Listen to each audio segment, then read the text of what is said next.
அனைவருக்கும் வணக்கம். கிரகங்கள் ஒரு ராசியிலிருந்து மற்றொரு ராசிக்கு செல்வது குறிப்பிட்ட கால இடைவேளையில் நடக்கும். இதில் ஆச்சரியப்படும்படியாக சூரியன் சஞ்சரிக்கும் ராசிக்கு முன்போ அல்லது அடுத்த ராசியில் நவ கிரகங்களின் இளமையான கிரகமான புதன் சஞ்சரிப்பார். எனவே 2 அல்லது 3 வாரங்களுக்கு ஒரு முறை சூரியன் மற்றும் புதன் சேர்க்கை ஒரு ராசியில் ஏற்படும். இது ஒரு சில ராசிகளுக்கு புத ஆதித்ய ராஜயோகத்தை உண்டாக்கும். வருகின்ற ஜூன் 14ஆம் தேதி புத ஆதித்ய யோகமானது ஏற்பட போகிறது. இதனால் மகர ராசிக்காரர்களுக்கு எப்படிப்பட்ட பலன்கள் கிடைக்கும் என்பது குறித்த பல முக்கியமான கணிப்புகளை பற்றி தான் தெரிஞ்சுக்க போகிறோம். எனவே மகரம் ராசிக்காரங்க பதிவை பார்த்துட்டு இருந்தீங்கன்னா தொடர்ந்து பார்த்துட்டு வாங்க. அது மட்டும் இல்லாமல் நீங்கள் இப்போ தான் நம்ம சேனலை ஃபர்ஸ்ட் டைமாக பார்க்குறீங்க அப்படின்னாலும் கண்டிப்பாக சப்ஸ்கிரைப் பண்ணிக்கோங்க. அப்படியே பக்கத்தில் இருக்கக்கூடிய நோட்டிஃபிகேஷனுக்கான பெல்லைக்கானையும் கிளிக் பண்ணிக்கோங்க. ஜோதிடத்தில் புத ஆதித்ய யோகம் என்பது பற்றி நாம் அடிக்கடி கேள்விப்பட்டு இருப்போம். புத ஆதித்ய யோகம் என்பது சூரியன் மற்றும் புதன் ஆகிய 2 கிரகங்களும் ஒரே ராசியில் சேர்ந்து சஞ்சரிப்பதை தான் குறிக்கிறது. சூரியனின் மற்றொரு பெயர் ஆதித்யன் என்பதும் குறிப்பிடத்தக்கது. எனவே ஜோதிட ரீதியாக புதன் சூரியன் சேர்க்கையை புத ஆதித்ய யோகம் என்பார்கள். பெரும்பாலும் ஒரு மாதம் ஒரு சில நாட்களாவது சூரியனும் புதனும் சேர்ந்து சஞ்சரிப்பார்கள். எனவே எல்லா மாதங்களிலுமே புத ஆதித்ய யோகமானது ஏற்படும். புத ஆதித்ய யோகம் எல்லா ராசிகளிலுமே ஏற்படும். ஆனால் அது புத ஆதித்ய ராஜயோகமாக இருக்க வேண்டும், நற்பலனை கொடுக்க வேண்டும், மிகப்பெரிய வளர்ச்சியையும் வாய்ப்புகளையும் உங்கள் கைகளுக்கு வழங்க வேண்டும் என்றால் சூரியன் மற்றும் புதன் ஆகிய 2 கிரகங்களின் நட்பு வீடுகளில் சூரியனும் புதனும் சேர்ந்து அமர்ந்திருந்தால் அது ராஜயோகமாக மாறும். எனவே சூரியன் மற்றும் புதன் சேர்ந்திருந்தாலோ அல்லது புத அதிர்ஷ்ட யோகமாக நற்பலன்களை மட்டும் கொடுக்கும் யோகமாக இருக்காது. சூரியன் மற்றும் புதனின் கூட்டணி ஒரு சில நேரத்தில் எதிர்மறையான பலன்களை கொடுக்கலாம் அல்லது யோகங்களை வழங்காமலும் இருக்கலாம். மகர ராசிக்காரர்களுக்கு தொழில் ஸ்தானம் இனி வரும் நாட்கள் மிக மிக அற்புதமாக இருக்கும். உங்கள் ராசி அதிபதி சூரியன் மற்றும் குடும்பம், லாபம் ஆகியவற்றை குறிக்கின்ற புதன் ஆகிய 2 கிரகங்களின் சேர்க்கை உங்களுக்கு பல விதங்களில் நன்மைகளை கொடுக்கும்.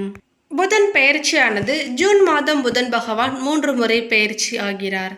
ஜூன் 1 முதல் 14 வரை ரிஷப ராசியிலும், ஜூன் 15 முதல் 29 வரை மிதுன ராசியில் ஆட்சி பெற்றும், ஜூன் 30 கடக ராசியிலும் சஞ்சரிக்கின்றார். மேலும் ஜூன் 12 வரை ஆட்சி பெற்று ரிஷப ராசியில் சஞ்சரிக்கும் சுக்கிரன் ஜூன் 13 முதல் மிதுன ராசிக்கு செல்கிறார். ஜூன் 3ஆம் தேதி குரு பகவான் அஸ்தங்கத்திலிருந்து விடுபடுகிறார். இதனால் பெரிய அதிர்ஷ்டம் ஏற்படும். மாதம் முழுவதுமே மேஷ ராசியில் ஆட்சி பெற்று செவ்வாய் பகவான் சஞ்சரிக்கின்றார். அனுகூலமானதாக இருக்கும். நிலம், வீடு, சொத்து தொடர்பான யோகம், லாபம் கிடைக்கும். தொழில் வளர்ச்சி, பிரச்சனைகளிலிருந்து விடுபடுவீர்கள். வருமானம் பெருகும், பொருளாதார மேம்படும், அலுவலகத்தில் முன்னேற்றம் கிடைக்கும். மகர ராசிக்காரர்களுக்கு நீண்ட நாள் பிரச்சனைகளில் இருந்து தீர்வு கிடைக்கும். நீதிமன்றம் தொடர்பான விஷயத்தில் உங்களுக்கு சாதகமாக அமையலாம். நீங்கள் நீண்ட நாட்களாக நிலம் அல்லது சொத்துக்களை வாங்கவோ விற்கவோ திட்டமிட்டு இருந்தால் உங்களது விருப்பங்களும் நிறைவேறும். ஒப்பந்தத்தில் உங்களுக்கு அதிக லாபம் கிடைக்கும். தொழில் மற்றும் வியாபார கண்ணோட்டத்தில் மாதத்தின் தொடக்கம் மிகவும் சாதகமாக இருக்கும். உத்தியோகத்தில் இருப்பவர்கள் பணியிடத்தில் திருப்தியாக இருப்பார்கள். உயர் அதிகாரிகளின் பாராட்டுகள் கிடைக்கும். அதிகாரம் மற்றும் அரசாங்கத்துடன் தொடர்புடைய நபர்களின் அந்தஸ்தும் பதவியும் கூடும். மாதத்தின் 2வது வாரத்தில் குழந்தைகள் தொடர்பான கவலைகள் நீங்கி நிம்மதி பெருமூச்சு விடுவீர்கள். பொருளாதார கண்ணோட்டத்தில் ஜூன் மாதம் பிற்பகுதியில் விட முதல் பாதி மிகவும் லாபகரமானதாகவும் ஆதாயமானதாகவும் இருக்கும். தொழில் வளர்ச்சிக்கான முயற்சிகள் பலனளிக்கும். உத்தியோகத்தில் இருப்பவர்களுக்கு புதிய வருமான ஆதாரங்களும் உண்டாகும். மேலும் செவ்வாய் மேஷ ராசியில் ஆட்சியாக அமர்வது ருச்சக யோகத்தை ஏற்படுத்துகிறது. இது சொத்து மற்றும் தொழிலில் மிகப்பெரிய அதிர்ஷ்டத்தை உண்டாக்கும். மகர ராசிக்காரர்கள் மிக மிக கவனமாக இருக்க வேண்டிய ஒரு விஷயம், புதிய முதலீடுகள் நல்ல லாபத்தை பெற அபாயகரமான முதலீடுகளை தவிர்க்க பாருங்கள். முதலீடு செய்வதற்கு முன்பு உங்கள் நலன் விரும்பிகளின் ஆலோசனைகளை பெற வேண்டும். இல்லையெனில் பெரிய அளவு நஷ்டம் ஏற்படலாம். பங்கு சந்தை போன்ற விஷயங்களில் மிக மிக கவனமாக இருப்பதும் அவசியம். மேஷராசியில் ஆட்சி பெற்று அமரும் செவ்வாயால் அனுகூலமான விஷயங்கள் நடக்கும். ரிஷபராசியில் புதன், குரு, சூரியன் மற்றும் சுக்கிரன் சேர்க்கை மிகவும் அதிர்ஷ்டமான அமைப்பு. மேலும் ஜூன் மாதம் மகர ராசிக்காரர்களுக்கு பெரும்பாலான கிரகங்களின் பெயர்ச்சி சாதகமாக இருக்கின்றன. மேஷ ராசியில் ஆட்சி பெற்று அமரும் செவ்வாயால் பல அனுகூலமான விஷயங்கள் நடக்கும். ரிஷப ராசியில் புதன், குரு, சூரியன் மற்றும் சுக்கிரன் சேர்க்கை மிகவும் அதிர்ஷ்டமான அமைப்பு. ராகு கேது பெயர்ச்சியிலும் எந்தவிதமான மாற்றமும் இல்லை. மாதத்தின் இறுதி நாளில் சனி வக்ர பெயர்ச்சியும் ஏற்பட போகிறது. அடுத்ததாக பாதம் 2, 3, 4 உத்திராடம் நட்சத்திரத்தை சேர்ந்தவர்களுக்கு உங்கள் வாழ்க்கையில் எதிர்பார்த்த முன்னேற்றத்தை அடைய இருக்கிறீர்கள். 3இல் சஞ்சாரிக்கும் ராகு உங்கள் முயற்சிகளை எல்லாம் வெற்றியாக்கி வரும் நிலையில் மாதத்தின் முற்பகுதியில் செவ்வாயும் 3ஆம் இடத்தில் சஞ்சரிப்பதால் நினைத்த வெற்றி எல்லாம் சாதித்து முடிப்பீர்கள். நீண்ட நாளாக முடியாமல் இருந்த பிரச்சனைகள் இப்பொழுது முடிவிற்கு வரும். இதுவரையில் இருந்த சங்கடங்கள் எல்லாம் விலகி இனி நீங்கள் தொட்டதெல்லாம் வெற்றியாகும். தொழில், உத்தியோகம், வியாபாரம் போன்றவற்றில் எதிர்பார்ப்பு நிறைவேறும். லாபம் அதிகரிக்கும். வேலை தேடி வந்தவர்களுக்கு எதிர்பார்த்த தகவல் வரும். ஒரு சிலருக்கு புதிய சொத்து சேர்க்கை உண்டாகும். பொன்பொருள் சேர்க்கை அதிகரிக்கும். பணவரவு திருப்தி தரும்.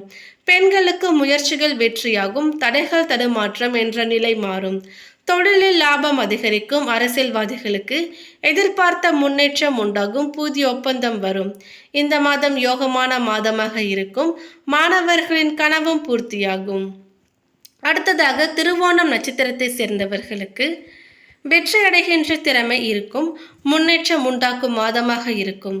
குரு பகவான் 5ஆம் இடத்தில் சஞ்சரிப்பதுடன் அவரது பார்வையும் ராசிக்கு உண்டாவதால் 12 ஆண்டுகளுக்கு பிறகு நீங்கள் யோக நிலையை அடைய இருக்கிறீர்கள்.